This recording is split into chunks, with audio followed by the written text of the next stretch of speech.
The publishing house occupied the fourth floor of a glass building on King Street, the kind of small, reputable press that put out 6 books a year and had been doing so since 1971. Daniel had been here once before, when his father's third book launched. He remembered warm lighting and a woman named Claire who had poured wine and called his father a quiet genius. He told the receptionist he was Edmund Voss's son. He said he had questions about the final manuscript.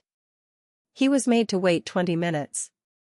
The man who came to collect him was not someone Daniel had met at the launch. He was young, maybe 30, and he had the specific careful politeness of someone who had been told to be careful and polite. His name was Owen.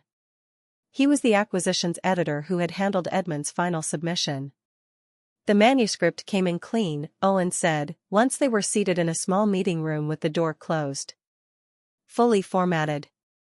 No outstanding revisions. Your father had been working on it for years. He submitted it and 2 weeks later, he paused. We were sorry to hear about his disappearance. Who handled the maps? Daniel asked. The reproductions were sourced by your father directly. He had relationships with several archives. He provided the image files himself. Every map in that book has a symbol added to it, Daniel said. A circle with a line through it. It isn't in the original source maps. Someone added it during production. Owen's expression didn't change. That was the thing, it simply didn't change. Not surprise, not confusion, not the slight recalibration of a person encountering new information. Nothing. I wouldn't know anything about that, he said. Daniel set his phone on the table. The photograph of the coordinates, in his father's handwriting, in his father's own copy of his own book.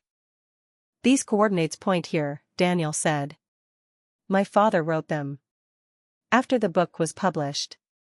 Which means he came back here, after he disappeared, and left me a message. He looked at Owen. Where is he? Owen looked at the phone for a long time.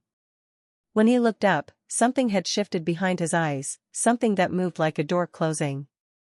Mr. Voss, he said quietly. I need you to understand something. Your father found what he was looking for. And when you walked into this building today. He stopped. He looked down at the table. So did you.